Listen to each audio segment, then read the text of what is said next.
Hey guys, tonight we descend into a world long frozen in time. You're standing at the threshold of a Paleolithic cave, somewhere in Ice Age Europe. It's night. The air bites at your cheeks, dry and metallic like blood left out in the cold. You take your first steps inside, crunching ice crystals underfoot, and your breath immediately becomes a silver cloud. The deeper you go, the less you feel like a visitor and more like a trespasser. You won't survive this era, not a chance.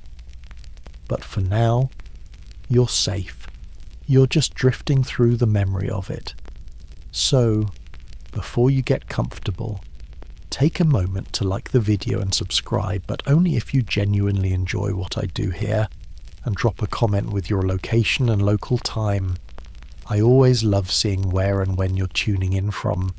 Now, dim the lights, maybe turn on a fan for that soft background hum, and let's ease into tonight's journey together. You shuffle past the moss-rimmed entrance, and the silence hits you like wool wrapped around your ears. Every sound, your coat brushing stone, your breath, your heartbeat, feels like it doesn't belong. The cave has its own soundscape, the occasional drip of melting ice, the faint scurrying of something small and ancient in the distance. Maybe still alive. You hope not. The walls glisten slightly. There's moisture, yes, but also mineral build-up, and wait just a bit farther in. You see the first mark, a simple smear of charcoal, dragged with fingers, then another, higher up a palm print, pressed with precision. It's not a scene. It's not art in the modern sense. It's a presence. Someone was here 30,000 years ago, and they needed to say I was here too. You pass deeper, following the narrow corridor. The air gets colder, and it smells not bad. Exactly, but old. Like the inside of a sealed box that hasn't been opened in millennia. You light a torch, or maybe just imagine one flickering in your hand. The shadows it casts dance against the stone, and that's when you realise the cave was designed, yes, designed for this kind of movement, for ritual, for memory. You pause at a wide hollow where a fire once burned. Charcoal smudges the floor in a black ring, and scattered around it are bones, cracked bones. Some are femurs, split lengthwise for the marrow. Others are vertebrae, teeth, ribs. The markings are strange. Some show butcher cuts, some don't. One has been smoothed, polished. It may have been passed from hand to hand, like a relic. This wasn't just dinner. This was something else. Mainstream archaeology agrees that early humans used caves for ritual purposes, often returning to the same spots over generations. But the exact rituals, that's where things get murky. Historians still argue whether these practices were religious, social, or both. The evidence doesn't shout, it whispers. And whispering is what this place does best. You move on, deeper into the cavern. A sudden gust brushes your ear, not wind, just the illusion of it. The sound of movement through a tight space, maybe. Or the echo of a scream long faded. You steady yourself, blinking, as your torchlight flickers across the uneven floor. The bones are back, this time arranged. Some are stacked in neat piles, while others form rings or even radiating patterns like sunbursts. A cluster of animal skulls, deer, boar, bear sits in a shallow pit, each facing inward. Their eye sockets feel oddly expressive, as if watching something together. Then you spotted a human tibia, hollowed out and capped with resin. A bone flute. You can almost hear its thin, whistling tones sliding through the damp silence. Someone made this. Someone played this. You sit, carefully near the edge of a rock shelf, the torchlight throwing shadows that jitter like old film. You wonder, did the people who sat here believe they were alone, or did they come here to meet something? Spirits, ancestors, beasts in the walls, then something strange, a cracked jawbone, mounted into the rock like a handle. It's been placed deliberately. You grip it without thinking, and the chill shoots into your fingers. You pull back. The cave, as it turns out, does not want to be touched. But you're here now. You've started the journey. And from the feel of it, the real story doesn't begin at the entrance. It begins much deeper, where light barely survives, where oxygen thins, and where rituals once danced with death in a place even time forgot. You keep going, you edge forward, and now the tunnel narrows, just enough that you have to turn sideways to squeeze through. Your hand grazes the cave wall, and it's rough, but also strangely warm in places, like it remembers the people who once touched it. And then you see it, faint at first, then clearer as your eyes adjust a pattern of hands. Not carved. These are painted, or rather, stenciled. Someone long ago placed their hand flat against the rock, then blew pigment around it, leaving a negative shape behind.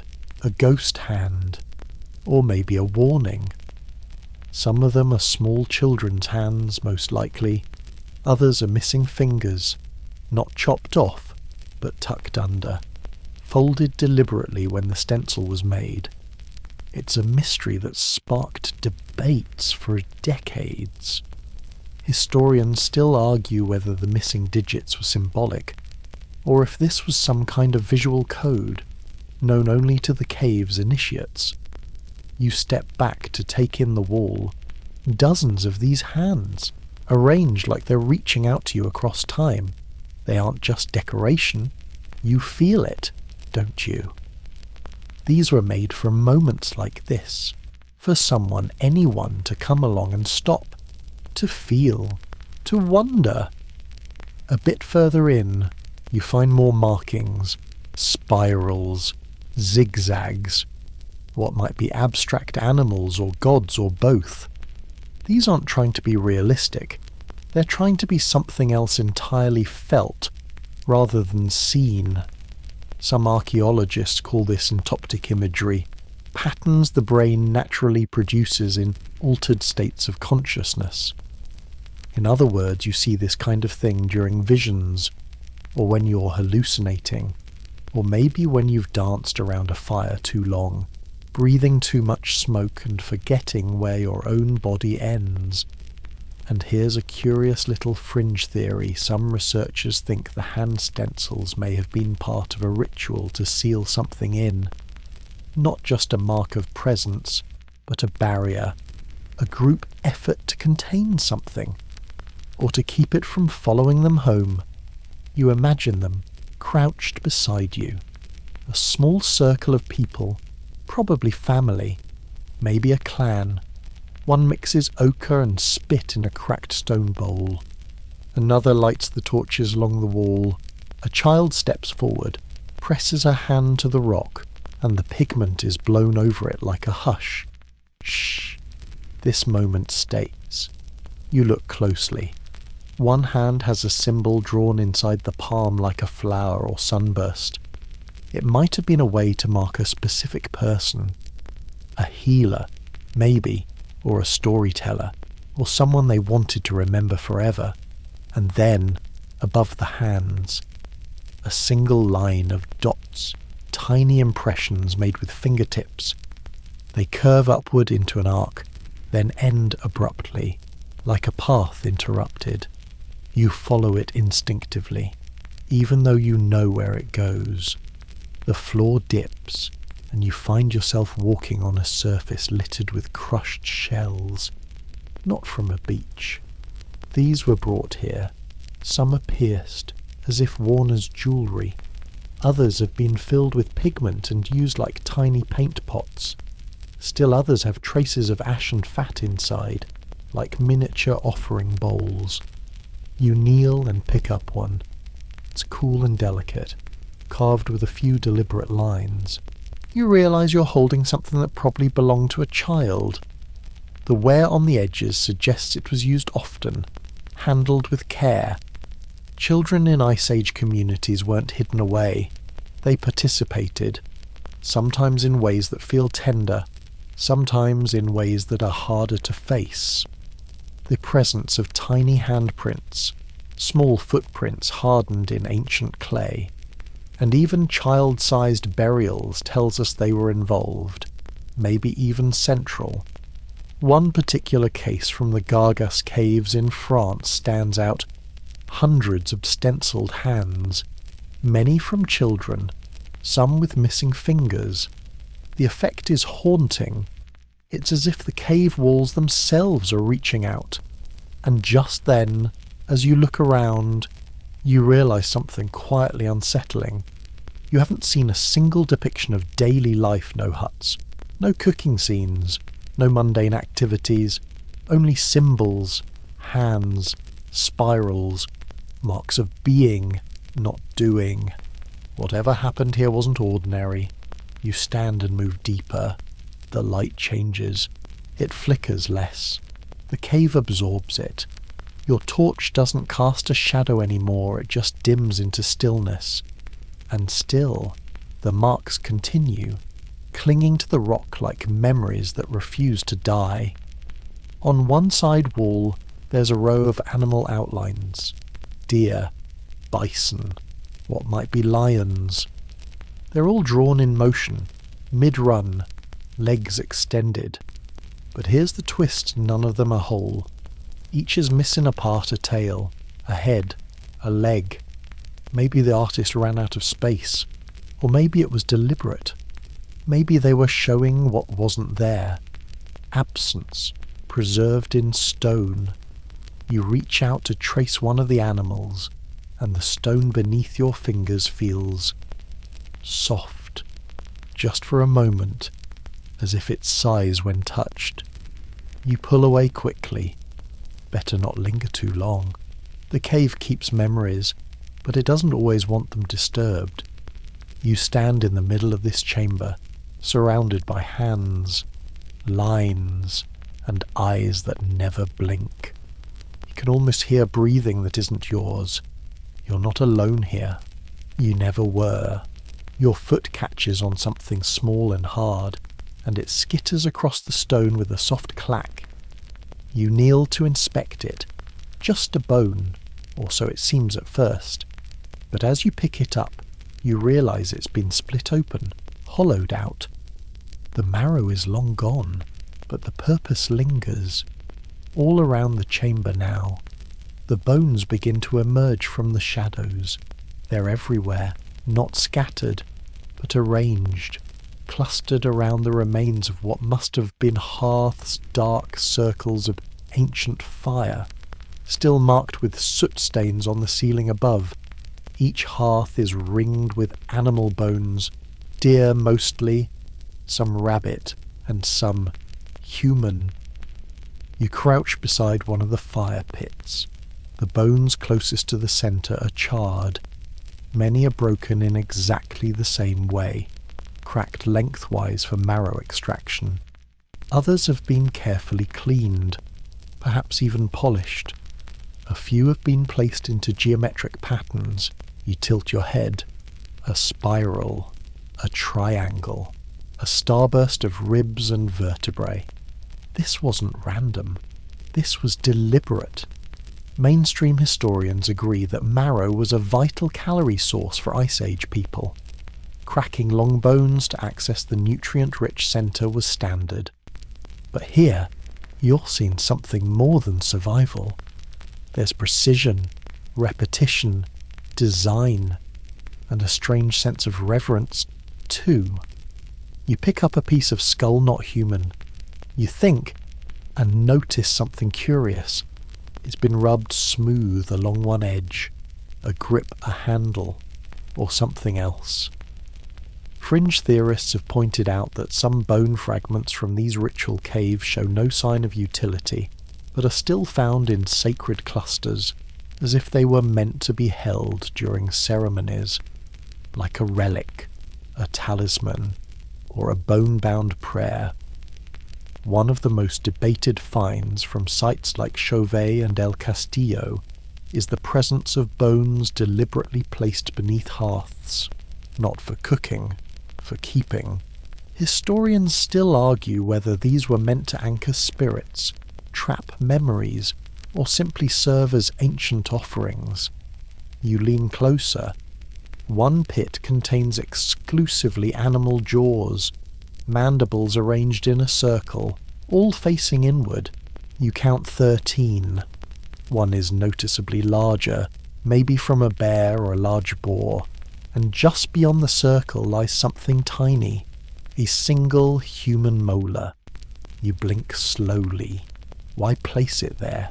Was it dropped, lost, or intentionally left, nestled into this arc of bone and ash? You look around and realise there are no sleeping areas, no garbage heaps, no signs of everyday life. This cave wasn't lived in. It was visited, like a cathedral or a mausoleum. The ground beneath you is thick with ash and dust, and as you brush some aside, more bones appear, a tibia with a spiral groove carved into it, a phalanx with a hole drilled through it, perhaps worn as a pendant, and something stranger, a pelvis fragment, etched with lines that might form a face, or a map, or a warning. You glance upward. The ceiling above each hearth is blackened in rings, but only directly above, meaning the fires were small, controlled, not meant for warmth, meant for something else, ceremony. You imagine the scene: a group seated around the flames, their shadows thrown wide against the walls, flutes humming low, someone chanting, someone weeping, bones clinking like glass. You see the same motions again and again, placing, arranging, burning, whispering, as if following a script no one remembers writing. Then a sudden thought catches you. How many times did they do this? The ash is deep layered, which means these rituals weren't one-offs. They were repeated over generations, over centuries, maybe longer, and then faint, but definite. You spot a footprint in the dust, small, narrow, pressed into the layers like a frozen sigh. Not recent, not even medieval. This one's old, maybe 10,000 years, maybe more. It points inward. You follow it. A little farther, and you come to a spot where the walls close in again. A funnel-shaped chamber, just wide enough for a small group to sit in tight formation. In the centre, another hearth. But this one's different. The bones here are fewer, but they're almost all human. You recognise the curve of a cranium split cleanly, a fibula drilled and threaded with beads, a hand bone tiny, maybe a teenager's still clasping a shard of ochre, and then something truly eerie, a pile of ribs, stacked like firewood, each one marked with shallow grooves. You run a finger along the lines and realise they form a repeated pattern. 4 short lines, 1 long, 4 short, 1 long. A code. Historians still debate whether these kinds of markings were early attempts at communication primitive counting, perhaps, or storytelling through symbols, or maybe they were simply rhythmic carvings made during trance-like rituals, the kind where your hands move while your thoughts drift elsewhere entirely. You place the bone down and look around the tight chamber. It feels like a womb, or a tomb, or both. Maybe they gathered here not to remember the dead, but to become part of them, to sit in the presence of old spirits and offer something of themselves, not sacrifice, perhaps, but something quieter, more patient, a slow surrender. and as you stand, brushing dust from your palms, you feel it again, that hum in the stone, as if the cave remembers each hand that pressed against it, each bone placed in fire, each footstep that never returned. The cave keeps its stories, and you're now one of them. You move carefully now, your torchlight bobbing as you pass through another narrowing throat of stone. The floor crunches beneath you, tiny shards of bone, flint chips, maybe even old teeth. You try not to think too hard about it. There's no clean path in a place like this, only layers of ritual, ground down by time and footsteps long since forgotten. And then your light catches something that shouldn't be here. Not if it was just a butcher site or a dumping ground. It's small, bone white, and glinting faintly. You reach down and pick it up. It's a blade. Not just any blade, a sliver of obsidian, so sharp it could split a hair, though it's dulled slightly with age. But that's not what makes you pause. It's too pretty. The edges have been fluted, etched with tiny curves that would have made the grip uncomfortable if anyone actually tried to use it. The surface has been burnished to a soft sheen, almost like it was polished with skin, and it's tucked neatly beneath a piece of carved mammoth ivory, likely a sheath, shaped like a stylized bird. This wasn't made for hunting, this was made to be seen. You walk a few steps further, and suddenly you see them everywhere, delicate objects, half buried in the dust. Not tools, talismans, pieces of art, or maybe offerings. A fox femur pierced end to end and wrapped with sinew like a wand. A bird bone carved into a spiral rod. A pendant strung with alternating bear teeth and amber beads. Some still lie in small piles. Others are balanced across stones, as if placed there mid-gesture and never disturbed. Mainstream archaeology has long catalogued Ice Age art Venus figurines, bone flutes, animal etchings, but these objects are different. They're not part of the grand gallery. They're too subtle, too quiet. You don't display these, you use them, not for killing, for calling. Historians still argue whether these ornate tools were symbols of status, spiritual instruments, or part of a ritual toolkit handed down through generations. Some even propose they were grave goods. But there's no body here, just presence. You kneel next to one particular object, a carved reindeer antler shaped into a hook.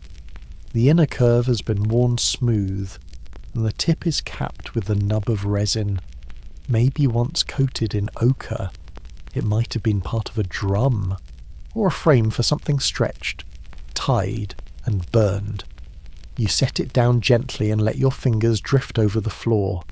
You expect stone, but instead you feel something soft and faintly fibrous, a mat. No more likely, animal hide once spread here, now decayed to threadbare shadows. Someone sat here, often, and then your eye catches a pattern on the wall, not a figure, not a hand, a grid. Thin lines etched in careful rows, 20 marks vertically, 12 horizontally. Some form perfect intersections, others drift off kilter, like the rhythm was broken mid-process. One line veers entirely away, curling back on itself. It's not a calendar, it's not a map, it's not even symmetrical, but it meant something. You sit back and try to imagine it's someone crouched right where you are now, scratching line after line into the stone, not for you to see, but because the act itself was the ritual. The making, not the result. You think again of that obsidian blade. Why make something so fragile if not for beauty? Why carve a rod that serves no practical purpose? Because sometimes beauty is the purpose. In places like the Isteritz cave in France, Archaeologists uncovered dozens of decorative bone tools, some never used, some clearly worn but still pristine. These artifacts show attention to symmetry, to line, to texture. But they weren't buried with the dead, they were left in the open, like prayers without words. And here's the strange part. Some of the most finely made tools are found in the deepest, least accessible chambers. Why drag your best work into the coldest, darkest place you can reach? One theory suggests these items were used during initiations or private rites, meant to be seen by as few people as possible, perhaps just the spirit world, or maybe no one at all. You pause, imagining the flicker of firelight on an obsidian blade, held by trembling hands, maybe a child coming of age, or a mother saying goodbye to someone already fading, maybe someone not entirely sure who they were trying to contact, only that this was the place to do it. You feel a chill then, a real one. It crawls across your arms and down your spine. Something's changed in the air. The stillness feels expectant. You glance at the torch, still lit, but dimmer. It's not burning faster. It's just that the cave is absorbing the light more greedily now, like it's tired of your gaze, or maybe testing you. You take a breath and move forward, passing beneath an arch of jagged stone where another object waits. This one is different. A toothed human, large, adult encased in a setting of bone and antler with small shell beads wrapped around it, like a pendant or a trophy, or something carried by someone who missed the person it belonged to, or less kindly, someone who took it. Historians still argue whether such objects were symbols of mourning or conquest. Maybe both. Context, in places like this, rarely survives. You run a thumb across the shell beads. Some are polished nearly flat, not by design, but by touch. Repeated, loving touch. This was carried for years, and then, for some reason, it was left here. You close your eyes for a moment, letting the image settle. In a place full of bones, someone once left behind their most treasured bone of all. You rise slowly and leave the objects where they lay, because now you understand. This cave was not meant to be looted. It was meant to be listened to. Your feet crunch softly on the cold floor as you step deeper, and then stop. You've reached a dip in the cave shallow at first, but definitely man-made, or rather, human-scooped. A pit. It's long, narrow, and darkly stained. The edges raise slightly, as if hands had shaped its rim over time. You kneel. At first, you see only a smear of red ochre dust caked into the stone like dried rust. But as your eyes adjust, the outline comes into view. A body, well, what's left of one. A teenager lies curled on their side, knees pulled in, arms cradling something you can't quite see yet. The bones are delicate, almost bird-like, and the skull is tilted slightly toward the wall, as if the boy or girl was listening for something when they died, or after. What stands out isn't the position, it's the details. The pelvis is ringed with tiny fox teeth, strung on sinew or gut that has long since rotted away. One humerus is coated in red ochre, the other is tucked beneath a slab of limestone, flat, deliberate, heavy enough to keep it from moving. And in the palm of the left hand you peer closer. A carved bead. Ivory, maybe. Shaped like a spiral. It glimmers faintly, even after all this time. This wasn't a burial of necessity. It was ceremony, precision, ritual. Mainstream historians agree that burial practices began evolving significantly during the Upper Paleolithic. Intentional interments complete with grave goods, pigments, and elaborate positioning are signs of complex thought, of mourning, of belief in something more. But what that more actually was, well, that's where the cave gets quiet again. You sit beside the pit and let your imagination soften. This teen might have been someone special, not a chief or warrior. There's no sign of weapons, but maybe a seer or a symbol. A person chosen to lie within the cave permanently, to become part of its body. You look at the fox teeth and wonder if they represent stealth, or cleverness, or kinship. Maybe this person was named after a fox. Maybe they hunted one. Or maybe the fox was buried elsewhere. And this was their reunion. Here's the fringe theory. Some believe certain Ice Age caves acted like memory palaces, spaces where bodies weren't just interred, but activated. Every object, pigment, and placement acting as a kind of password to unlock spiritual meaning. You glance at the bead again. Spiral. Always the spiral. It's not the only one you've seen. In fact, now that you think of it, there have been spirals scratched into bones, painted on walls, and even formed out of rib clusters near earlier hearths. It's the shape of smoke rising, of seasons cycling, of thought looping inward or outward. You touch the edge of the pit and feel a slight depression in the stone nearby. Another offering site. Inside it, animal bones, mostly rabbit, and a fragment of what might have been a leather pouch, now hardened and curled like dried fruit. But here's the chilling part. Next to the pouch is a human finger bone. Just one. Small, probably from a young adult, cleanly detached, polished on one side, deliberate. You glance back at the teenager. Nothing's missing, which means that bone doesn't belong to them. Someone added it. Later. Historians still argue whether these additions were family tributes, spiritual augmentations, or signs of a secondary rite visiting the dead to offer them something new. Or someone new. You back away slowly, the torchlight dancing against the contours of the pit.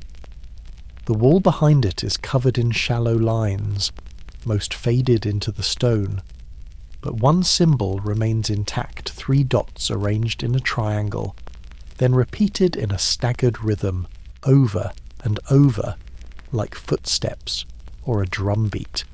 You don't recognize it. No one does. And that's the point. Not everything here is for you. You begin to rise, and your knees creak loudly in the hush. A bone shifts beneath your heel, rolls, and settles into place as if it's been waiting. You whisper an apology. It just feels right. And then you notice something easy to miss the smell. Not rot. That's long gone. But the faintest trace of something sweet. Charred pine, burnt resin. Whatever fire once lit this burial left behind a scent memory in the very walls. You breathe it in. The cave exhales it back. You're in their temple, their tomb, their theatre, all at once. You wonder who decided this person would lie here. Were they mourned with tears or silence? Did someone hum a tune as they scattered ochre over the body? Did anyone stay behind after the others left, just sitting beside the pit in the dark, long after the fire died down?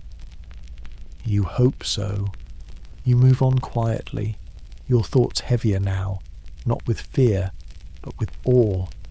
The fox-toothed teen stays behind, watching the wall, listening, still part of whatever's humming beneath the stone. You press forward, the floor crunching beneath your steps with that familiar sound of crushed bone and memory.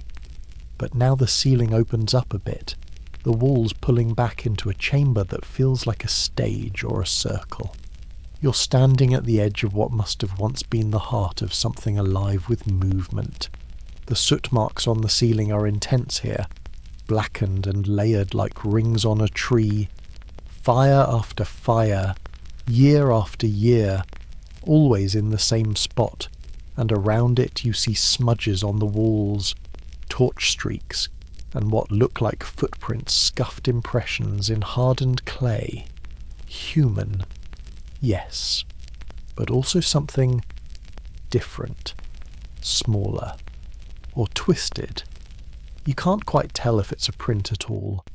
Maybe a claw, maybe just erosion, or maybe your mind is trying to turn shadows into creatures.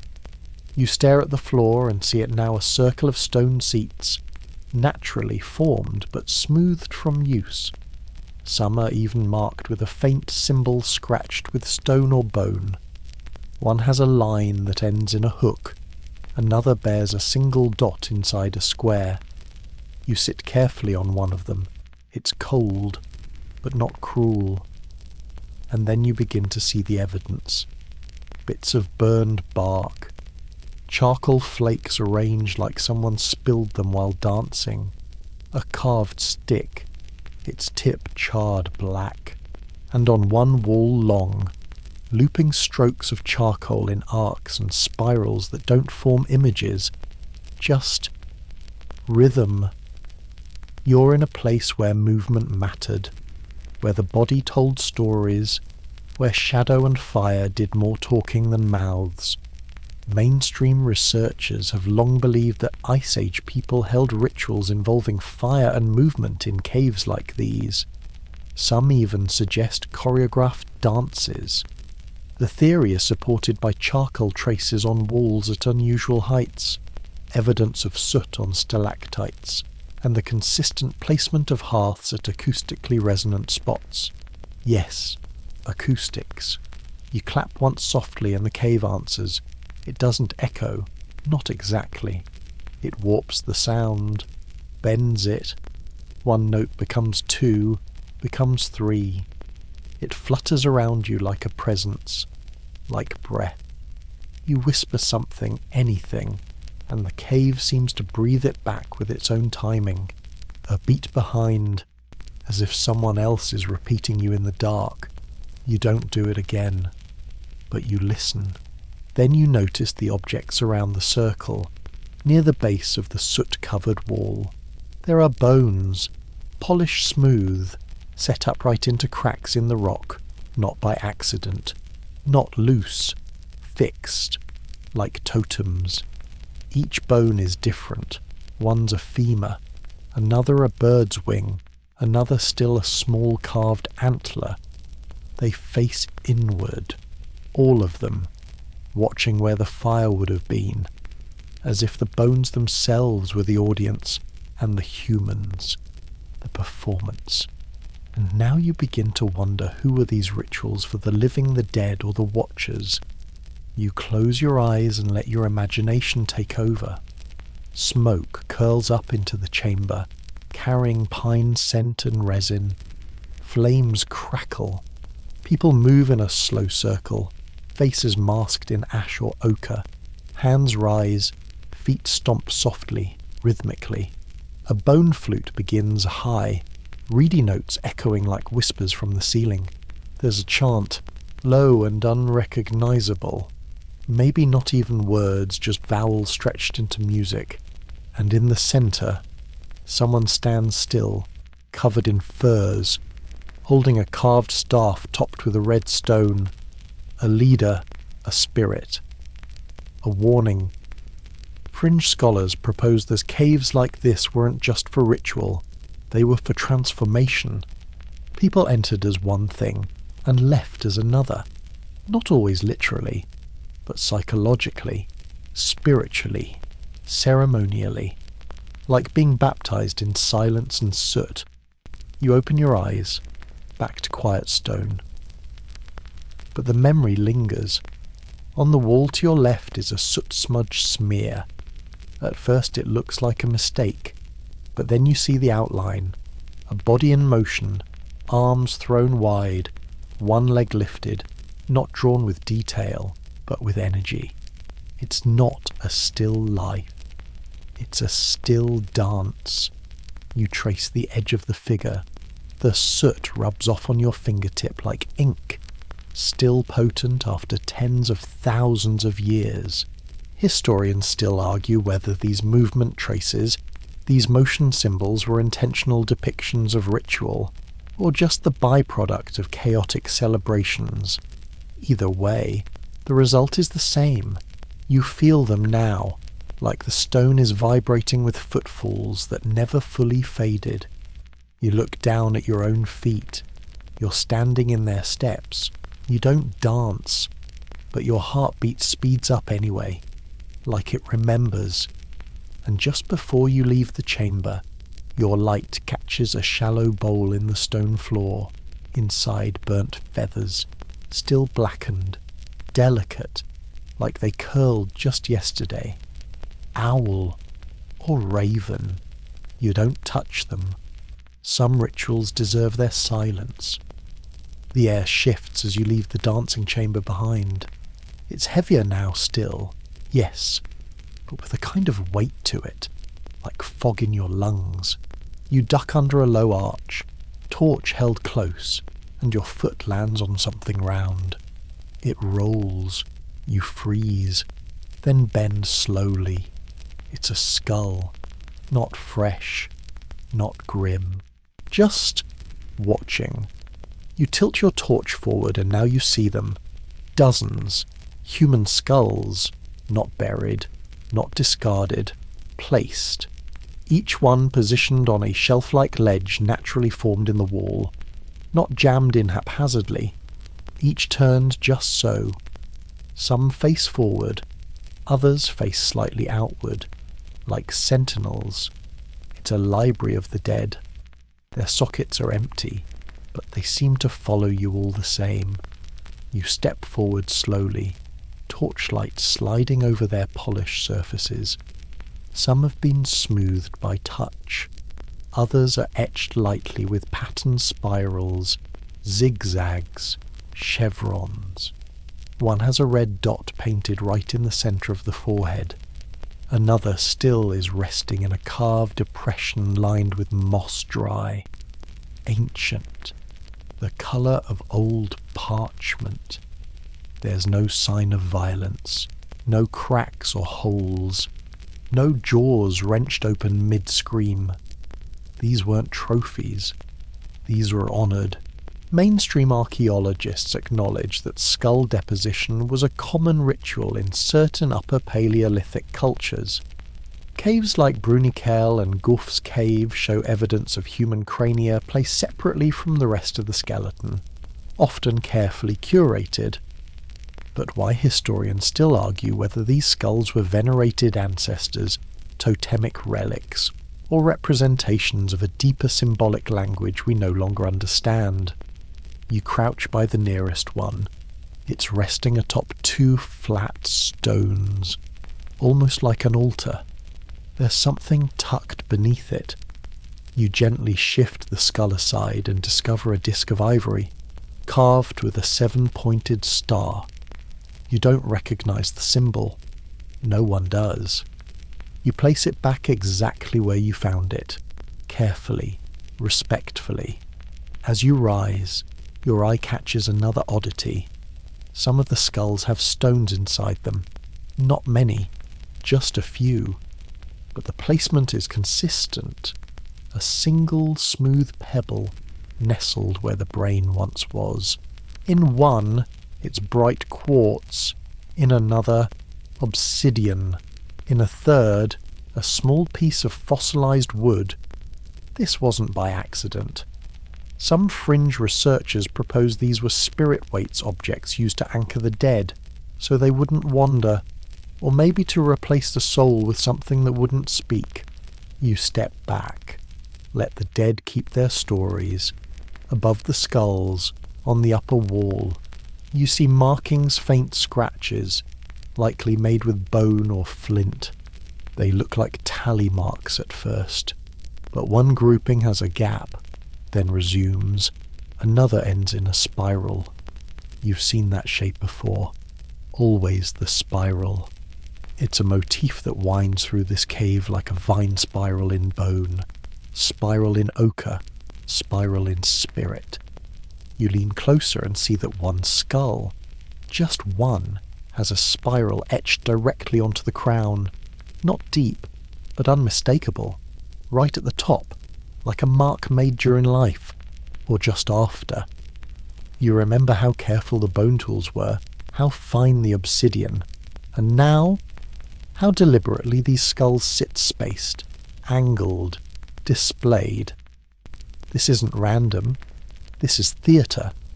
You glance around and start to see a pattern. The skulls aren't all facing in or out. They're forming a circle around nothing, a ring of crania framing empty space. A void. Was something placed in the centre, burned there buried, or was the space itself the offering? You take a step into the ring and feel it immediately. The acoustics change. Your breath feels louder. The torch crackles sharper. It's like stepping into the exact centre of a bell. You stand there, still, silent. Then you whisper something you can't even hear yourself say. And you feel it. The cave. Listening. Not responding, just noticing. You step back out of the ring, careful not to scuff the stone. This room is not for you. You begin to exit, but one last thing catches your eye. A tiny jawbone too small to be human nestled beside one of the skulls. It has something clenched in its teeth. You kneel. It's a bead. Carved. Ivory again. This time shaped like an eye. An animal guarding a human. Or was it the other way around? You don't need the answer. Not really. The dead here are not afraid. And somehow, you aren't either. Just quiet. The kind of quiet that settles in your chest like moss on stone. You carry that quiet with you as you move on down a narrow corridor that seems to curve, not in any clear direction, but inward. Everything about this part of the cave feels closer, denser. The ceiling presses low, the walls lean, the path twists. You duck, slide sideways, step over a wet patch slick with ancient condensation. Then, your torchlight catches something pale jutting from the floor. You pause. It's small, narrow, smooth at one end, fractured at the other. A child's femur, and beside it, another, not broken, but barely as long as your forearm. Lying gently next to a cluster of tiny vertebrae, arranged like a fragile ladder, you kneel, heart slowing. Not from fear, from reverence, because now your eyes adjust and you begin to see them everywhere. Child bones, dozens, all faintly marked with ochre, some curled in fetal positions, others stretched out, as if resting. But there are no burial pits here, no clear markers. These children were placed some alone, some in pairs. One cluster has 3 tiny skulls in a triangle, each one resting against a stone like a pillow, and there, nestled in the crook of a tiny ribcage, a toy, a charm. You reach for it gently. It's a small bead doll made from a bird bone and scraps of fossilized shell. The shape is unmistakable head, arms, body. It was held, loved, or buried as a comfort. Mainstream scholars know this part all too well. Upper Paleolithic caves often contain disproportionately high numbers of children's remains. In some sites, more than half the burials belong to individuals under 10, but the question that lingers is why historians still argue whether this was due to high mortality, or if caves were reserved for only the most special deaths, those believed to need extra protection or transformation. Fringe theories suggest something darker, that these were not just losses, but gifts. You don't want to believe that, but you keep finding evidence. A row of infant ribs, lined up like runes, a child's skull placed between two stones marked with spiral carvings, a cluster of milk teeth embedded in a ball of ochre, hardened into a clump, like a ritual object, like something made. You sit beside the smallest skull and realize it's been painted. Faint stripes of red and black across the top, like war paint, or wings, or a crown. You close your eyes, and suddenly the air shifts again. You hear nothing, but feel sound, a hum in the stone, a heartbeat that isn't yours, and just beneath that, the imagined whispers of a lullaby in a language no longer spoken. You wonder, were these children part of the ritual or the reason for it? You imagine a scene, a cold night, a clan gathered, a child wrapped in hide, limp in a mother's arms, a fire flickering, someone preparing the cave, not in grief, but in solemn duty. They didn't just leave the child, they placed them, marked them, painted them, surrounded them with meaning. This wasn't abandonment, it was something closer to belief. You rise slowly, and your light catches a low shelf etched with handprints again smaller than before, child-sized, some pressed with fingers spread wide, others curled like fists. One has a thumb missing. Another is doubled overlapping itself as if the child pressed it twice, and then, above the shelf, a curious carving, a small face, circular, with deep eyes and a flat line for a mouth. Neutral, watching, maybe guardian, maybe reflection. You begin to notice a recurring detail. Many of the children's bones are surrounded by animal remains. Not just meat bones, but symbolic ones, bird wings, fox tails, fish spines. One even has a frog skeleton coiled at its feet. Were these totemic companions, spirit guides, comfort objects? Historians speculate that such pairings may indicate early forms of spiritual kinship between child and creature, assigning animals as protectors, or linking their traits to the child's essence. But others argue it was purely symbolic, a gesture, a story, something to hold on to. You think of your own childhood, the small treasures, the quiet fears, and suddenly the idea of being laid to rest with a bird wing doesn't feel strange at all. It feels kind. You place a hand gently on the cold stone beside one of the smaller skeletons.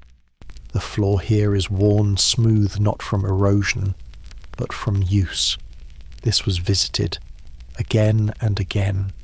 Someone kept coming back, and now you have two. You take one last look, not with pity, but with stillness. They're not crying anymore. They're not waiting. They're just part of the cave now, and so are you. You continue forward, and the ochre finds you before you find it. It's in the air dry, earthy, almost metallic, and it's everywhere now, smeared on the floor, brushed in lines along the wall, dusted over rocks as if some ancient hand scattered it like flour. The torchlight catches its deep red hue, glowing like embers that never quite went out. You crouch by one smear and drag a fingertip across the gritty surface. It stains your skin instantly. Iron-rich, clinging, stubborn. This isn't just decoration. This was the language of the cave. You wipe your finger on your coat, but the red lingers, settling into your fingerprint like it's trying to stay. Ochre was everything here. Mainstream archaeologists know it well, used in burials, on tools, in cave art. It's one of the oldest known pigments, used by humans for at least 100,000 years. But in this place, ochre isn't just colour, it's code, a material that carried meaning, motion, memory. And in this chamber, it's not painted on the walls, It's been applied to the dead. You step carefully around a low hollow in the floor, where a skeleton lies half buried. This one's different arms stretched out instead of folded, skull turned away from the rest of the body, and all along the spine a thick line of ochre, a spine of fire, almost. You follow the line forward, where it spills into a shape on the floor, a spiral again, of course.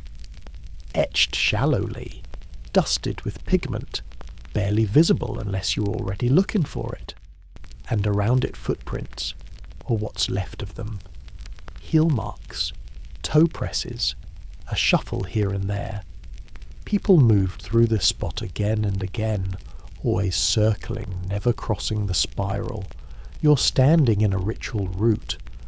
Fringe theories suggest that ochre wasn't just symbolic, that it had practical, even mystical, uses, masking scent from animals, preventing decay, warding off spirits. There's even speculation that was believed to hold a kind of life force, a blood of the earth, a way of returning something back. You pause at a small, almost hidden alcove, inside a collection of stones, each one painted, not carved, not marked, just painted. One is completely coated in red, another has dots, a third is divided neatly into halves, red and unpainted, like someone testing balance. You reach in and pick one up. It's heavy, warm, even though it shouldn't be.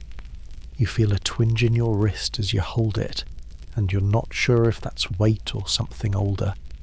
Maybe you shouldn't keep holding it. You place it back. In another corner, you find an old tusk fragment with what looks like a smear across its surface. You think at first it's just accidental, but then you see the lines the smear is shaped. It's a hand, reaching downward, long fingers, no thumb. You look up and find the matching print on the wall, only this one is reaching up. Two hands, opposite each other. One descending, one ascending, a cycle, a passage, or a mirror. Historians still argue whether these mirrored motifs are meant to symbolize life and death, or passage and return. Others suggest they may have marked thin places points where the veil between worlds was especially permeable. If that's the case, then this chamber might have been less of a shrine and more of a gate. You step out slowly, and your foot bumps something hard. A bowl, stone, shallow, ochre-stained on the inside and rimmed with tiny nicks marks from fingers. Probably. Someone scooped, poured, mixed, maybe even drank from this. Did they anoint each other with a pigment? Was it poured onto bones rubbed into skin? You remember the red line down that buried spine and wonder how many hands worked together to lay it down. Or whether just one did it, in the dark, alone. Another smear nearby tells its own story. This one's dragged, as if a hand dipped in pigment was pulled across the stone stumbling, maybe, or deliberate. It ends with a palm pressed flat, the fingers spread, the pigment thickest beneath the centre of the hand. That last moment, that final offering, and then silence. It's all hardened now, of course, dusty and fixed, but you can still feel it.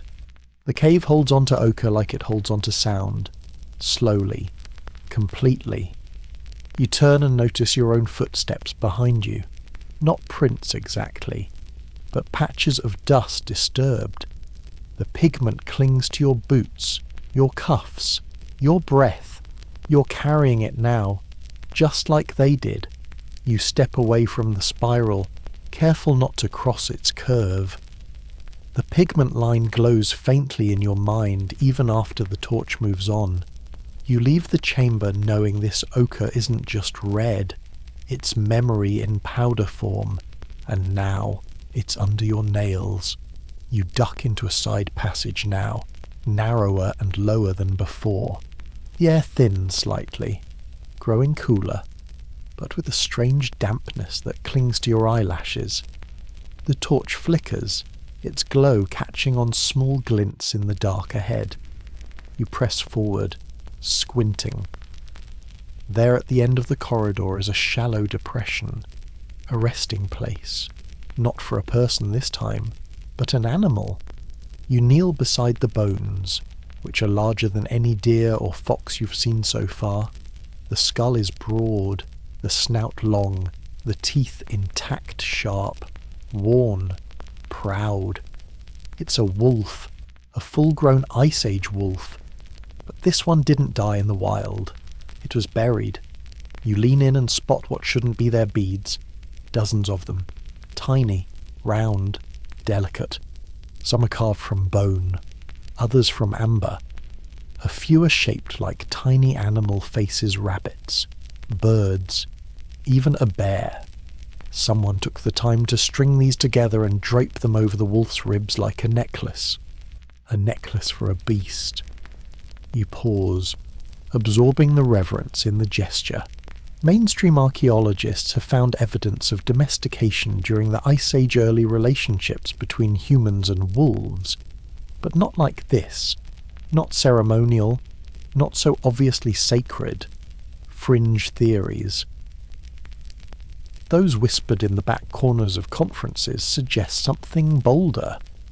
That certain animals weren't just companions, but partners in ritual, guides, familiars, spirits in fur. You look at the wolf's paws, carefully arranged, not sprawled. Its tail curled inward, tucked under the spine as if posed. Then, near the skull, something astonishing, carved disc of ivory, flat on one side, domed on the other, engraved with spirals, always the spirals and lines that look almost like claw marks, or writing, or both. You lift it gently. It's light, cold, and perfectly smooth on the bottom. It was made to lie flat, or perhaps to spin. You set it back where you found it, nearby.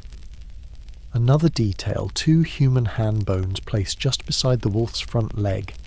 Not buried, just resting, as if they were reaching, or had once held the wolf. Were they companions or something stranger? Historians still argue whether such placements were symbolic, coincidental, or intentional acts of spiritual fusion, human and animal, joined in death as they might have been in life. One theory posits that wolves were seen as thresholds beings, who moved between worlds with ease, hunters, mourners, guardians. You think of the stories we still tell, the ones with wolves in the snow, howling at things we cannot see. Maybe this is where it started. You glance around the small alcove, realizing how much care went into shaping this chamber. Stones have been shifted to create a slope, the floor flattened just enough to cradle the body. On the wall, a single drawing, a long, arcing figure that looks part human, part wolf. The head is unmistakably canine. The arms are stretched upward, hands splayed. You shiver. It could be a mask, or it could be something else. You back away slowly and notice the scent again. Something sharp, resinous, not unpleasant, like pine tar or dried herbs. Someone burned something here, long ago. A farewell offering, maybe, or a summoning. The further you move down the hall, the more animal remains you find, most scattered, but not randomly. A bird skeleton, carefully pinned beneath a flat stone. A cat-like creature with beads threaded through its ribs.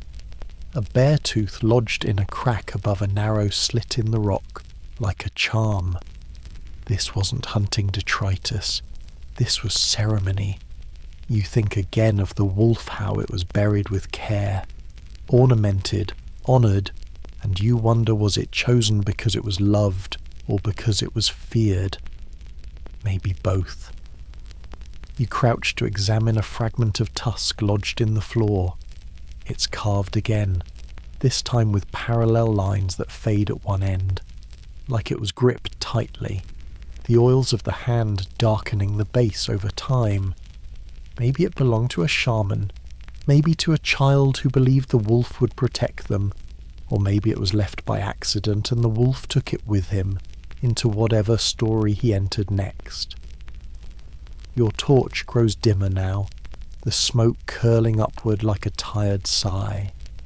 You take one last glance at the wolf, beads draped like honour across its ribs, paws tucked neatly into the earth, and you nod.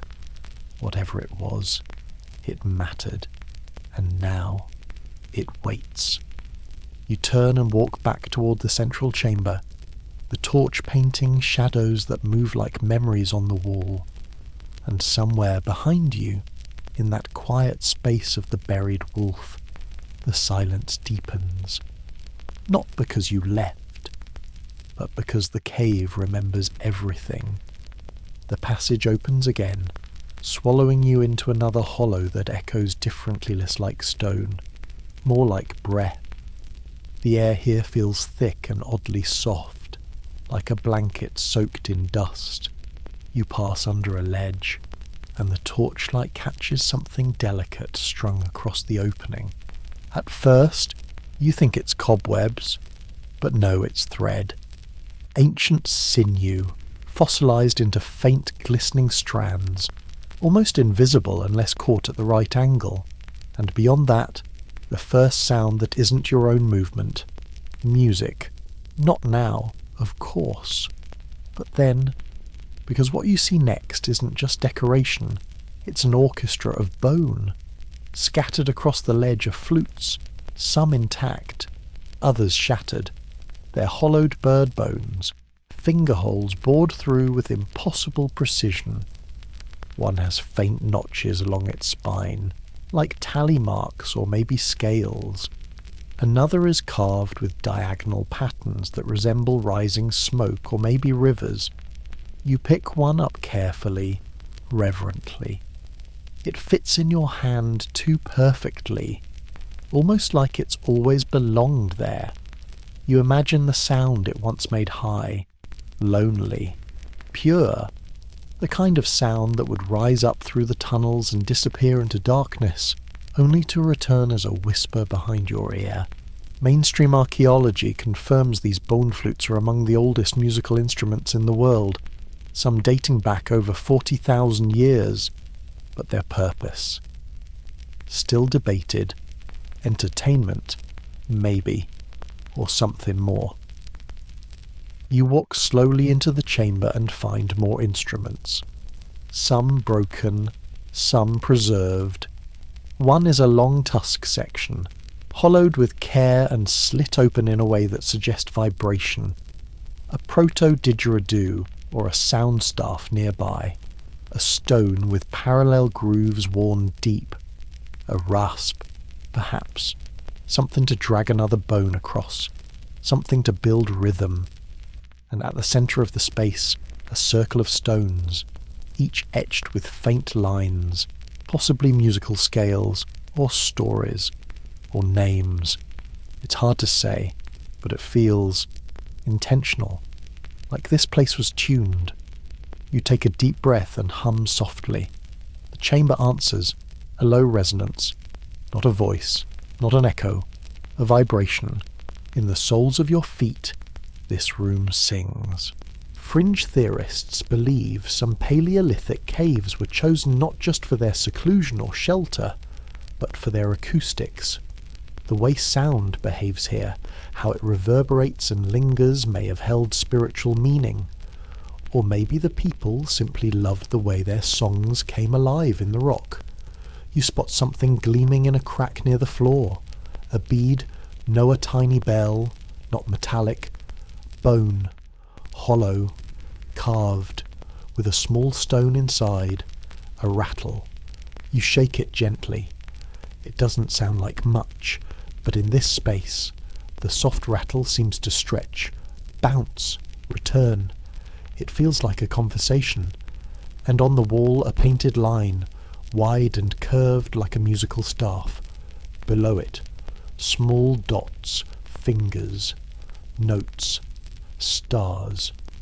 Historians still argue whether these dots represent literal sounds or symbolic instructions for performance. Some have even tried to reconstruct cave music from their spacing and rhythm. You imagine the scene a gathering here, deep in the cold dark, flutes begin, rattles, hands clapping in soft rhythmic waves, a hum layered over it all, maybe joined by a voice that trembles more than sings, not about melody, about feeling. You see them dancing again, not wildly, but swaying, slowly. Feet brushing the stone, shadows cast by torchlight forming a second dance on the wall behind them. One figure stands still, holding a long bone horn to their lips. They blow once, and the sound spirals out, not loud, but low, like the cave itself just exhaled. Then silence. Then something else scratching, rubbing, someone dragging an antler across that grooved stone, making a rasp that mimics insect wings or dry grass. The layers build, the cave listens, and for a moment, just a heartbeat, so do you. Because sound never dies here.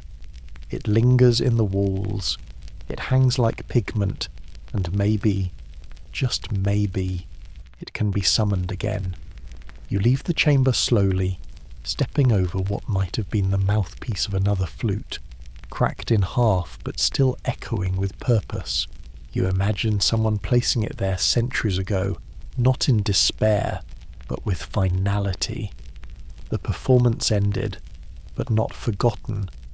You trail your fingers along the wall as you leave and feel the ridges vibrate faintly beneath your skin, like a song you can't hear anymore, but remember anyway. The music doesn't stop, it just sleeps. The corridor narrows again, and this time you feel it not just in your shoulders, but in your chest. The air tightens, grows colder. You can see your breath again, brief puffs of mist curling into the dark, then vanishing.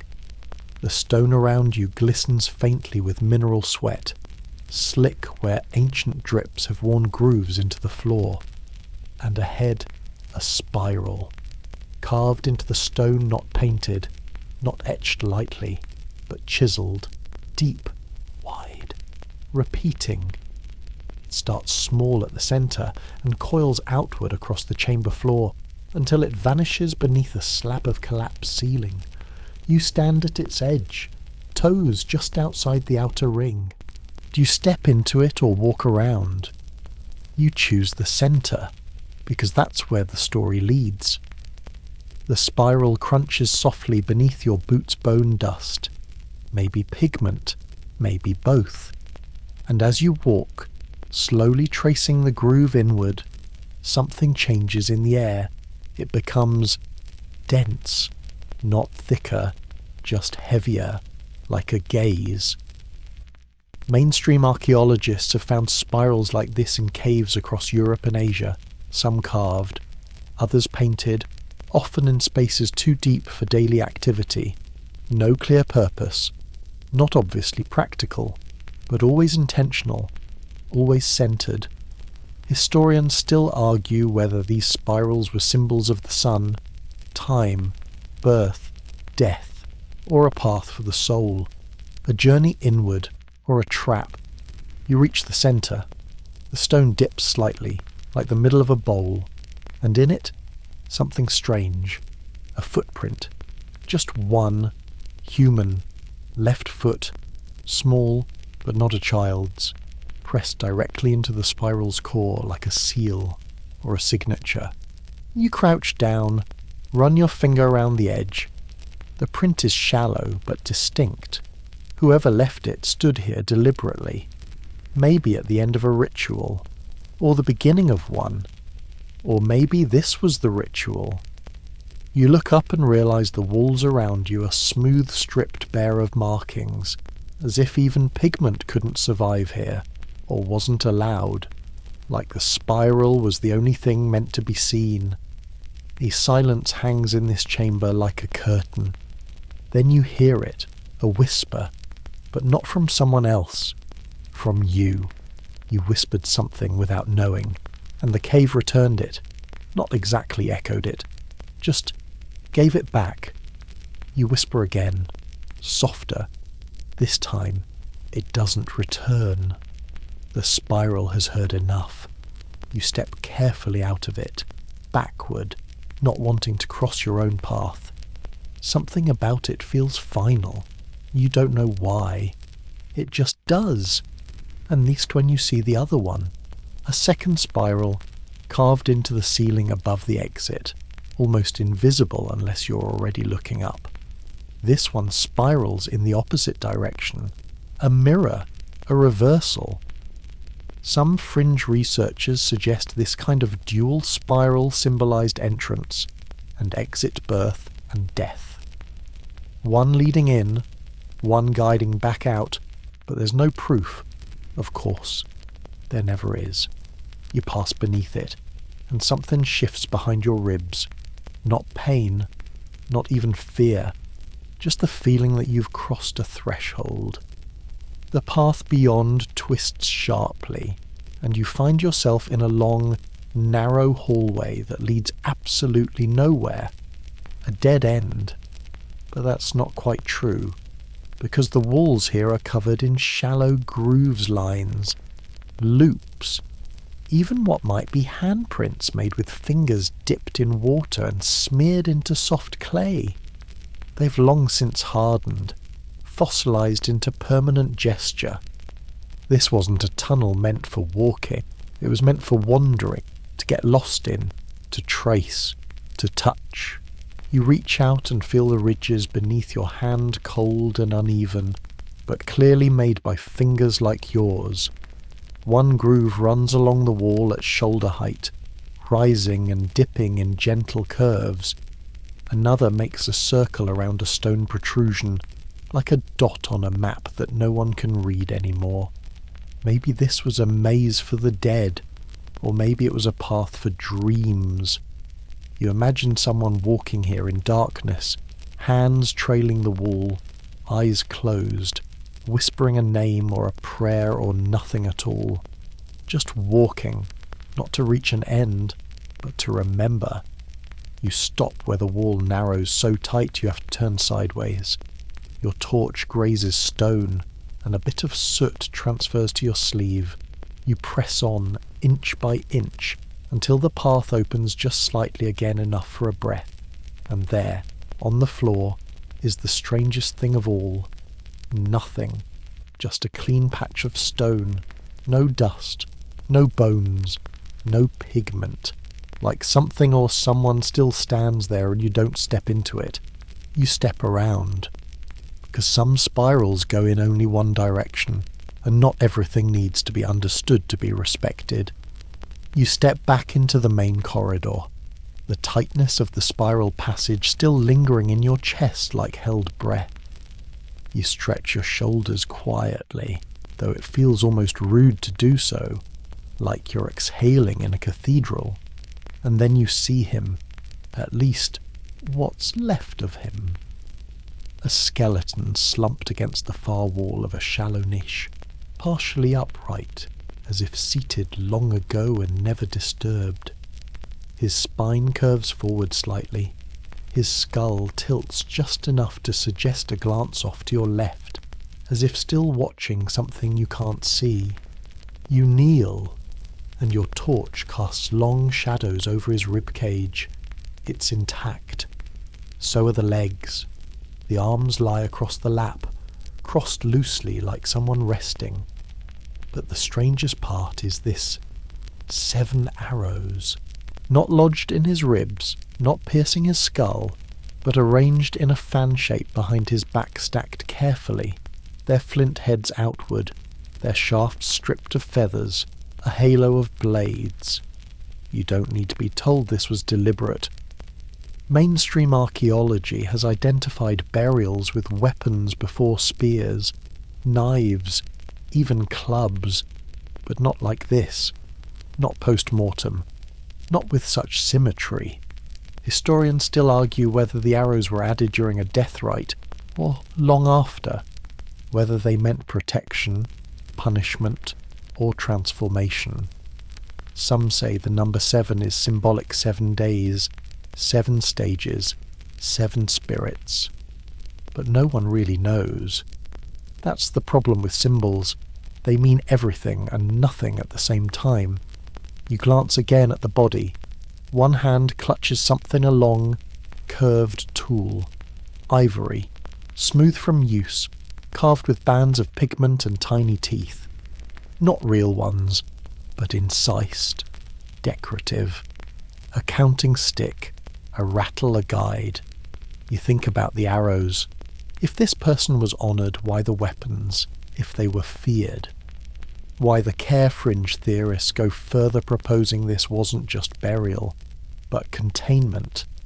That the arrows were laid to pin the spirit down, to prevent wandering, to mark the body not as sacred but as dangerous. You study the figure's face. Well, the skull. The jaw is tight, the cheekbones high. A flake of ochre clings to the temple, and faint red pigment streaks the cranium. He was painted after death, or marked by someone who needed to remember. You look to your left where his gaze still falls and find a smoothed stone slab, roughly the size of a man's torso. On it scratches, hundreds, none deep, just light lines, crossing and weaving, almost like tally marks, or script, or scratches made by someone trying to speak without words. You run your fingers over the slab. It's cool. The grooves are uneven, chaotic at first glance, but a few align, forming shapes, 2 spirals, 1 triangle, 1 eye. You look back to the skeleton. Did he make these, or were they made for him? You sit for a moment, resting your back against the opposite wall, staring at him. He doesn't seem violent, just tired, like someone who gave something up and waited here while the world went on. You notice another detail now beneath him. Under the base of the spine, something has been wedged into the rock, a bundle of herbs, long since dried and fossilized, but still recognizable pine needles, sweet grass, something like lavender, not food, not bedding, a parting gift, maybe, or a spell. The torchlight flutters again. You hold it still, and a reflection catches your eye on the cave wall behind him. You lean closer. It's smooth, glassy. A patch of polished stone, not cut, not modified, just worn by weather, no, by hands. Repeatedly, you see your reflection faintly, but it's not just yours. Above it, scratched lightly into the rock, is a human figure stick thin, with a staff in one hand and what looks like fire in the other. Fire, carved in stone. You smile at the impossibility of it. Maybe this man was fire, a torchbearer, a seer, or something more unsettling. A memory that refused to stay buried. You glance once more at the arrows, fanned out like a ritual sun behind him. Not fired, not broken, just waiting. You stand, and as you turn to go, you whisper something you don't even understand. A name, maybe, or just a sound. The kind of sound that keeps a soul company in the dark. You walk on in silence now, letting the torch lead rather than your feet. The cave seems to open slightly, as if rewarding you for your patience. The ceiling rises above you into darkness. The walls flatten, the floor dips, and then you see them. Fingers, not attached, arranged. You stop walking. There, in the centre of this small chamber, is a flat stone platform. On it, hand bones delicate, pale, disarticulated but clearly placed. They form a fan, palm out, like a flower made of reaching. The fingers curve upward just slightly, as though trying to hold something that has long since vanished. You step closer. The bones are too fine to be animal, too small to be adult, but they are many. You count 7 right hands, no lefts, no wrists, no arms, just hands, just fingers, and all of them resting gently atop one another, curled slightly at rest, not broken, not tossed, placed. You don't move, you barely breathe. Mainstream archaeologists have long debated evidence of isolated body parts in prehistoric contexts, skulls, jaws, and yes, sometimes hands. But here, it's too curated, too quiet, too intentional to explain away as burial decay or scavenger activity. Fringe theorists have a term for it: selective dismemberment. Not an act of violence, an act of meaning, a practice designed not to harm, but to extract something sacred. You crouch beside the platform. It's not just the hands.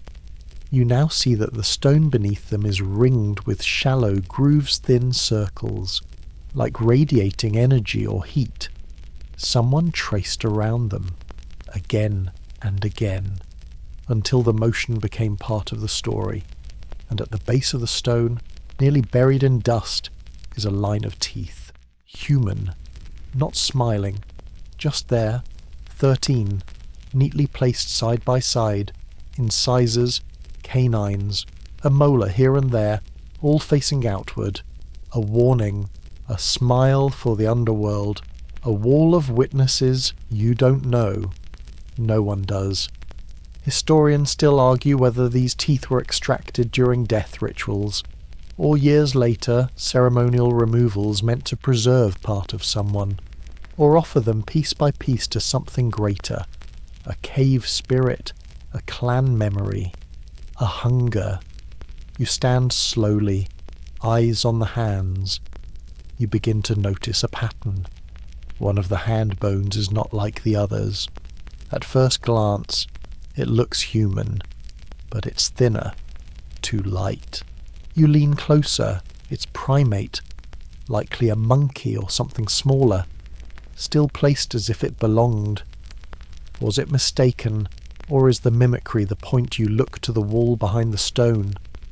There's no art here, no symbols, only long, repeated smudges of pigment brown, ochre, red dragged horizontally across the stone. You reach out, and the wall feels warm, slick, as if it still holds some memory of being touched. And then you see it, an outline, a torso, curled forward, knees bent, hands stretched toward the altar of bones. It's faint, a shadow within pigment smears, maybe a person, maybe many. Someone performed something here. A feast, no. There are no jaw marks, no gnawing, no burn. This wasn't consumption, it was dedication. You kneel again and gently blow dust from the edge of the platform. Beneath the hands is another symbol. Not a spiral this time, it's a mouth. Open, toothless, crying, singing, laughing, hard to say. But it's been carved so deeply that you can run your finger inside it, and when you do, the chamber goes utterly still. The torch flickers, not from wind, but from the weight of that silence, as if this mouth once opened for real, to speak, to listen, to consume. You pull your hand back. You don't belong inside that symbol. No one does. You step backward carefully, 1 foot, then another. You don't take your eyes off the hands until the stone blocks them from view. They stay curled, waiting. You wonder who gave them up. You wonder who was willing to lose so many fingers for the sake of whatever came after. And more than that, you wonder who received them, because the offering was accepted. That much is clear. The path bends sharply after the room of hands.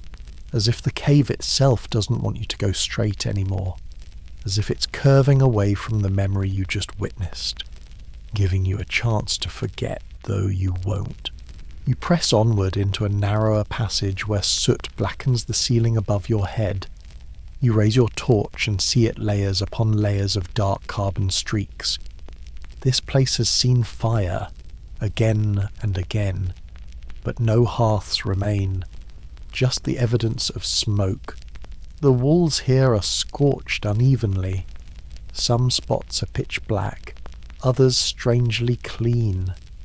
You run your hand along the stone and feel the faint oily residue of ash, long absorbed into the cave's skin, and you begin to notice something curious.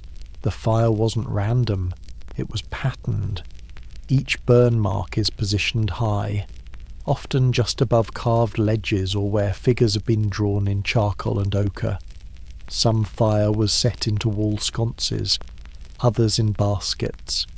There are circular black patches on the ceiling, as if flames were directed upward. Mainstream archaeologists have mapped these soot layers in multiple Paleolithic caves.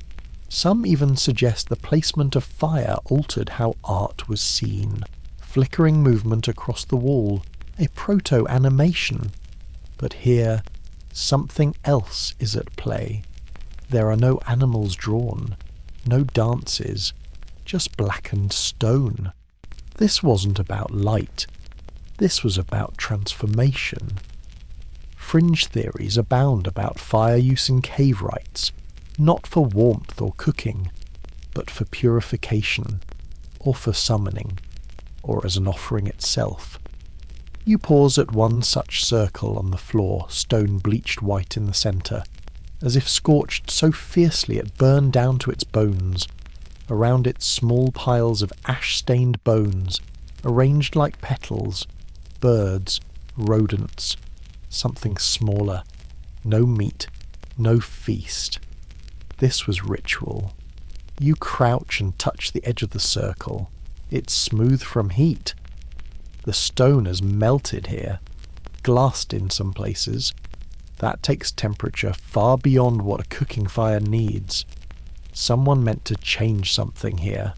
You imagine the chamber filled with flame figures huddled at the edges, feeding resin-soaked branches, chanting low over the roar, eyes gleaming in the firelight, waiting for the smoke to carry something upward, or downward.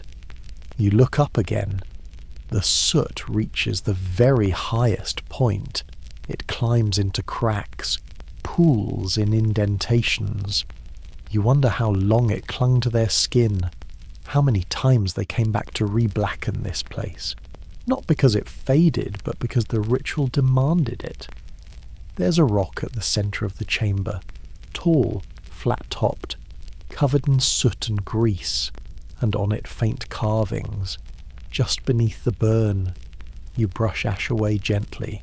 Symbols emerge, not letters, not animals, just shapes. A spiral again wider, looser this time, then a triangle, then a curve, and above all of them, a line with 3 slashes across it, a tally.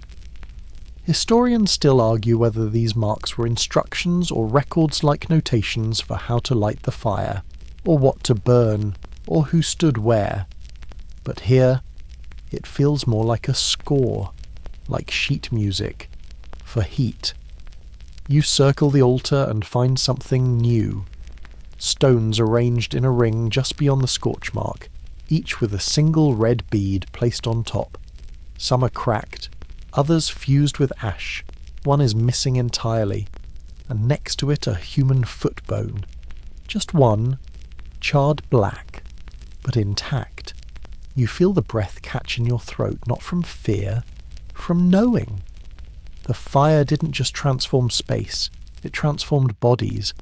Maybe not violently, maybe symbolically. A gesture, a foot offered, a toe, a piece of someone left behind to walk this place forever. You stand slowly, brushing ash from your palms, and turn to leave the chamber. and that's when you hear it. The faintest crackle, not flame, just memory. It trails behind you like smoke as you exit, clinging to your coat, your breath, your thoughts. The cave doesn't forget what it has burned, and neither will you. You walk now with ash on your boots, your steps quieter than before. The fire behind you still echoes not in sound, but in scent. That faint trace of something scorched, long gone, but unwilling to let go. The next chamber opens subtly. No dramatic reveal, just a widening. The walls pull away, and the air feels aware. You pause. Not because of what you see, but what you hear. Nothing. No dripping. No wind. No movement. Just this unnerving stillness. Like the cave is holding its breath. You whisper, just to break it, and the sound rushes back at you. It doesn't bounce. It explodes. One whisper becomes many. 1,000 whispers overlapping, trailing off, returning again. You speak once, and you hear it 5 times, 10 seconds apart, bent, distorted. Like something else is trying to say it back, but slower. You've stepped into a resonance chamber. Mainstream researchers have mapped acoustic hotspots in dozens of prehistoric caves. Some of the most heavily marked areas also happen to be those with strange echo properties, places where sound bounces unnaturally, bends around corners, or lingers far too long. Coincidence hardly. Historians still argue whether these chambers were chosen because of sound, or whether sound gained spiritual meaning because of what happened in those spaces. Either way, you're in one now. You take a few more steps, and the echoes follow you like footsteps. It feels like someone or something is walking just behind you, mimicking your pace a moment too late. You stop, so does it. You smile nervously, say nothing, and it says nothing too. The walls here are smoother, and every small sound glides across them like a blade. You clap softly. The noise travels to the ceiling, circles back, fades, then returns deeper, slower. You kneel to examine the floor and find a series of smooth, rounded stones, each placed upright in a tight ring. You realise they're marking something. You brush away dust from the centre. A hole, a deep one, perfectly round, about the size of a dinner plate, just wide enough for a head. Not a grave, there are no bones, just the shaft, plunging into darkness. You lean close and speak into it. Hello, and for a long moment, nothing. Then, quietly, as if from somewhere far below. Hello, but it's not your voice. Not exactly. Just close enough to make your stomach flutter. You stand, slowly, no one's there. But that sound, it came from somewhere. Fringe theorists call these spirit holes natural or carved openings in ritual spaces where sound travels in strange ways. Some believe they were used for communication, not with other people, with whatever lived below. You walk around the ring and notice something else. Scratched grooves in the stone, curved in spirals that circle the hole but never cross it, as if someone or many once walked here in slow rotation, speaking, chanting, singing into the opening again and again, calling something up, or sending something down. You glance up at the ceiling and notice it's domed, just slightly, the kind of shape that carries sound like a satellite dish. No art, no soot, just smooth stone, high and listening. And on one wall, near the edge of the chamber, is a handprint, not painted, pressed. The shape is human, but the proportions are off. The fingers are too long, the palm too narrow, and it's not stenciled, it's indented, like something pushed from the inside. You run your fingers over the handprint and feel a faint warmth. Stone shouldn't be warm here. You back away. This place was made to listen and to respond. You walk back to the centre and kneel beside the hole again. You don't speak this time. You just breathe into it. And far below, the cave exhales, a low gust, not loud, not cold, just present, like a sigh, like a hum beneath your bones. The silence returns, but it's different now, less empty, more full. You rise, and as you walk away, the last thing you hear is your own breath echoing from somewhere deeper than sound should ever reach. The cave is talking, and you're part of the conversation now. The air feels sharper now, not colder, just clearer, like a bell that's just stopped ringing. You pass out of the echo chamber and into a passage that tightens once more, coiling downward, dipping like a slow spiral carved by water or time. Your torchlight picks out bones again, scattered this time, not arranged, but always leading, down. You follow. The floor becomes rough, uneven, coated with frost in places. You can hear water now dripping, slow, a glacial metronome. The sound echoes, not loudly, but constantly, a rhythm that never ends, and just ahead, light. Not sunlight. No way, but ice. A glimmering curtain of it. You approach, and your torch illuminates a frozen sheet stretched across the chamber's entrance, fractured and fogged, like time caught mid-breath. You reach out and touch it. It doesn't melt, it holds. You step around it, into a hollow, colder than any before. And that's when you see them. Bones. So many bones. More than any chamber yet. Stacked. Layered. Piled. Some human. Some animal. Some uncertain. And all of it arranged with eerie precision. Mainstream scholars acknowledge this strange pattern across Ice Age sites. The deepest, coldest, hardest to access caves are often where the largest number of bones appear. Why these spaces are not homes? They're not shelters. They're shrines. Historians still argue whether this accumulation was the result of repeated ceremonial return pilgrimage, if you will, or if it represented the act of delivering remains to a specific place, believed sacred or powerful. You walk forward slowly, crunching ancient dust, and realise that the bones here haven't been burned, not painted, just placed. They've been left for the cold. You kneel and pick up a femur it's human, worn smooth on one end, as though gripped often, maybe passed down, or used. But here's the strangest part, it's bundled with 2 bird bones, tied long ago with gut or sinew that has since crystallized and hardened. A package. You set it down gently and look around. Some bones are bound. Others are wrapped faint traces of hide or woven fibre still cling to the ribs of one small animal. One skull, human, has been filled with pebbles. You shake it gently. It rattles. You place it back and stare at the patterns forming around you. There's no fire here. No pigment. No music. Just cold. And the cold preserves. Fringe theories suggest these deepest chambers were considered thresholds, not just spiritually, but physically places where the dead were delivered into another world, not by burning or burial, but by ice, a kind of hibernation or preservation, a waiting.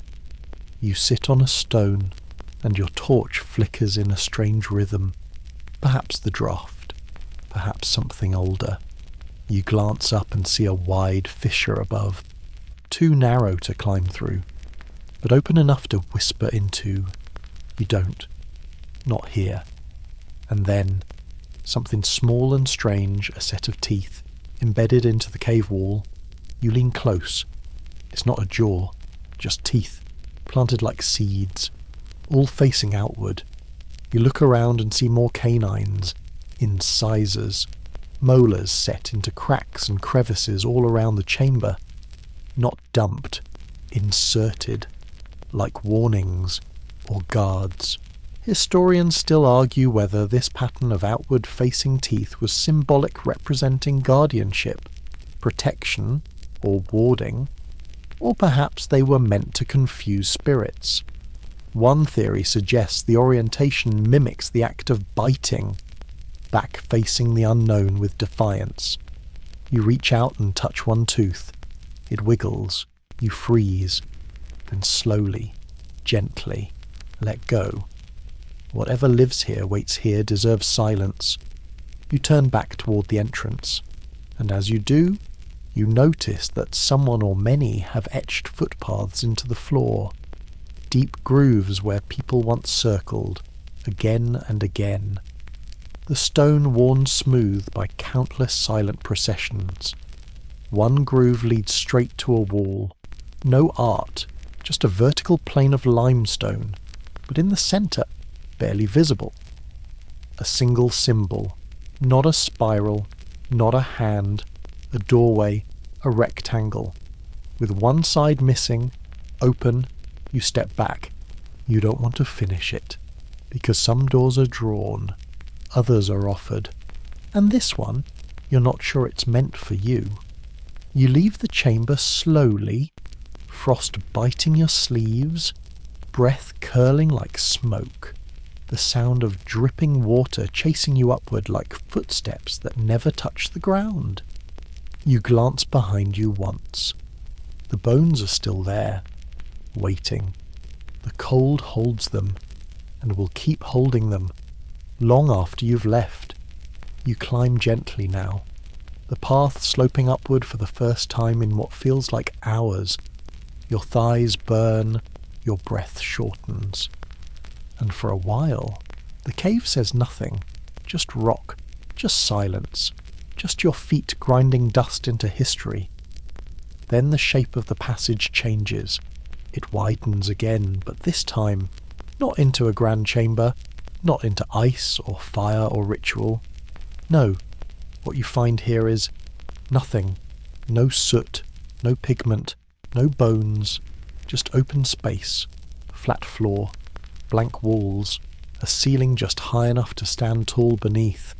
You freeze, because this part of the cave feels wrong, or intentionally empty, as if everything you've seen so far has been a performance, and this is the moment between acts, where the stage is swept, where no one is supposed to be, except you are. You walk to the centre of the room, no altar, no markings, just a single stone jutting from the floor, wide and flat like a table. You circle it, waiting for meaning. And then you realise the meaning is the absence. This place was never filled. It was kept empty. Mainstream archaeologists call these clean zones areas of ritual sites that remain mysteriously undisturbed, even when every surrounding chamber is full of human activity. Theories range from sacred prohibition to spatial function, like a neutral zone, a reset space between the sacred and the profane. Historians still argue whether these rooms were sanctuaries or quarantines, sacred or feared. You place your hand on the flat stone. It's warm, not from your torch, not from your palm. It was already warm. You pull away, and as your hand lifts, you notice something strange. Dust is collecting in the grooves of your fingerprint. On the stone, you press again harder and pull away. The print vanishes. The dust recedes. You say nothing, because the stone is listening, maybe even watching. You step back and look up and finally see it. In the farthest corner near the ceiling, tucked almost invisibly between the stone folds, a crevice. Inside it, bones, not many, just a few, but unmistakably human. a scapula, a humerus, a kneecap, all placed gently into that narrow slit, like offerings to something that doesn't like to be seen. One of the bones has a hole drilled through the end. A cord might have run through it, worn like a pendant. You wonder, did someone wear these before hiding them here? Or did they carry the dead with them for years, waiting for this place, the clean place, the quiet place? You back away from the wall, no longer wanting to know what's hidden where you can't reach. And now, as you prepare to exit this void of a chamber, you notice something easily missed: the faint sound of wind. Not air. Wind. A low rush. Rhythmic and soft. Barely audible. It's not from outside. It's from within the walls. Breathing. Like the cave has lungs, or memories, or both. Fringe theorists whisper about breathing caves, places where air seems to pulse, despite no open path to the surface. Some say it's geology. Others say it's something else entirely. Something ancient, still alive. You follow the breath to the edge of the room, where the path narrows again. Your only way forward. But just before you leave, you glance back. The stone in the centre is blank again, like you were never here, like it forgot you the second you turned, or chose to pretend. You step into the passage beyond, and the sound of your footsteps returns. You're moving again. The cave allows it. The next act is waiting. And behind you, in the stillness of the emptiest room of all, this silence remains untouched, and that's exactly how it was meant to be. You're deeper now than you thought possible. The weight of the cave has settled into your body, slow and dense, like time itself has wrapped around your shoulders. The air is colder again, but you no longer mind. It feels earned, like you've passed some unseen test. The corridor narrows once more, not uncomfortably, just enough to make you move single file, even though you're alone. Your torch crackles gently, casting soft shadows along the stone walls. You run your hand along the rock, half to guide yourself, half just to feel it. And then something sharp pricks your fingertip. You jerk back. It's a tooth, not loose, not fallen. Placed, embedded into the wall. One of many. You raise the torch. Now you see them dozens, maybe more. Human teeth, set into the stone like mosaic tiles, all positioned in the same direction facing outward. Molars, canines, incisors, a full dental history of someone, or of many, and every one of them turned toward the path, like a row of silent mouths, warning you or watching you as you pass. Mainstream archaeology has recorded instances of tooth caches in Paleolithic sites, usually isolated finds, but not like this. Not embedded, not arranged. This is something else. Historians still argue whether these were meant as warding charms or spiritual tokens, or remnants of mourning rituals. Some even suggest they were trophies. But this doesn't feel like a display. It feels like a line, a border. You walk slowly now, watching the wall grow denser with teeth the farther you go. At first, just one or two every few feet. Then dozens clustered like barnacles. Then a sudden gap-clean stone, followed by a pattern that repeats cluster, gap, cluster, gap. It's rhythm, like footsteps, like heartbeat, like warning. You find yourself whispering again without meaning to, a soft apology, just in case. Then, just ahead, the walls widen into a small alcove, and there it is, the jaw, a full human jawbone, mounted like a handle just above head height, stone-pinned into the wall. Below it, etched in charcoal a spiral, broken midway. You reach up instinctively, then pause. Would they have touched it? Or is that what you're not supposed to do? You step around it instead, careful not to let your shoulder graze the stones. Inside the alcove, more teeth, this time loose, scattered across a shallow basin in the floor, like dice rolled centuries ago. Among them, you spot something you didn't expect. A tooth with gold. Just a sliver. An inlay. Not modern. Ancient. You blink. Gold. In the Ice Age, fringe researchers have pointed out that gold occurs naturally and would have been visible in riverbeds. There are speculative accounts of Ice Age peoples collecting shiny stones or rare materials, but this is rare. A sign of reverence or decay. You place the gold-marked tooth back gently, and suddenly you realize the orientation of the teeth in the wall isn't just outward. They face the cave mouth, all of them. They're not watching you walk in. They're watching you leave, like guardians, or perhaps judges.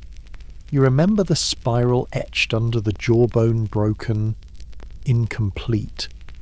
Maybe it's meant to symbolize a path interrupted, or reversed. A spiral that doesn't end, but unwinds. You begin to see the same symbol again, repeated faintly in the cracks of the alcove. Some spirals wind clockwise, others counter, always faint, always incomplete. You step backward, out of the alcove, and look down at the floor dusty but walked, often, and just at the edge of the passage, where it narrows again, you see something carved into the ground, 2 teeth, side by side, not real, drawn, just the outlines, facing the mouth of the cave, the final mark. You step over it, you do not speak, and the cave seems to nod in return. Because the closer you get to the exit, the more everything begins to narrow, not just the walls, but the sound, the stillness, the weight. It's all closing in now, as if the cave has given you what it wanted. And now it's time to leave, but not before one last chamber, one final ritual. Yours. You step across the last carved teeth on the floor, and something shifts. Not the air, not the sound, but you. You've crossed a threshold you didn't see until your foot landed, and now, as you round the final bend, you understand why everything until now was leading here. The chamber is simple, small, still, and at its centre an empty stone slab, waist height, perfectly flat, no bones, no ochre, no carvings. Just a single object resting at the centre, bead, ivory, spiral, familiar. It's the same shape you've seen again and again in burial pits, in handprints, in flutes, in the walls, always spiralling, always waiting. But this time, it's for you. You step forward, slowly, feeling the silence grow denser around you. Your torch dims. Or maybe it's the room that absorbs light differently. The shadows feel thick, like wool, and your breath is loud again. You reach the slab and stare down at the bead. Small, smooth, a little cracked at one edge. It hums in your chest. This isn't a museum piece. It's an invitation. Mainstream historians often overlook the significance of final chambers, assuming they were forgotten spaces or simply the end of usable cave. But in some sites, the very deepest places hold the least. Not because they are empty, but because they've been cleared readied. Fringe researchers call them return sites, spaces where ritual turned inward, and where the line between observer and participant dissolved, places for final offerings. You look around and notice the walls here have no markings, but they breathe. Faint draughts of warm air swirl past your ears, as if the chamber exhales softly like a sleeping mouth. The floor beneath your feet is smooth polished by centuries of slow feet, kneeling knees, and one quiet act repeated endlessly, leaving something behind. You reach into your coat pocket. There's nothing ancient there. No ochre, no wolf bone. But maybe that's not the point. You rest your hand on the slab beside the bead, and in that moment, the cave accepts you. Not loudly, not with music or echoes or flame, but with stillness. You glance at the bead again, and just as you do, you feel a flutter. Not fear, not sadness, something softer, permission. You kneel beside the slab, placing your hand flat next to the spiral. You don't take it, you don't move it, you simply join it, and then you rise, and the room lets you go. You turn back down the tunnel, this time walking toward the direction all the teeth faced, toward the spiral that unwound, toward the way out. But before you leave entirely, you turn once more and press your own hand against the cave wall, not painted, not carved, just warm skin to cold stone. So the cave knows you are here too. You walk back through the tunnel now, your torch growing dimmer with every step, though you no longer need it. The path is burned into your memory. Your fingers still tingle from the cold stone. Your breath still echoes faintly, but the cave no longer replies. It's resting. You pass the scattered bones, the buried wolf, the spirals carved deep into the earth. You remember each handprint, each chamber, each moment where sound did something it shouldn't, and you let them go. Not because they're forgotten, because they've become part of you. The darkness behind you folds in quietly, like water closing after a dive. The cave needs no thanks. It has been here long before you, and will be here long after, and everything you touched, every stone, every whisper, every symbol it remembers. Gently, the mouth of the cave greets you at last, cool air curling inward like a sigh of relief. Outside, the stars blink softly above a frozen world. The wind hums low across the rocks, and the night, at last, feels wide and full of silence. You turn back just once, the entrance behind you, no more than a shadow in the hillside.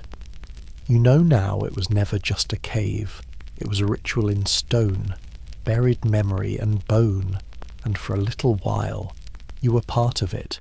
You step forward, quietly, into the waiting dark, and behind you, the cave sleeps again, forever dreaming, forever listening. Good night.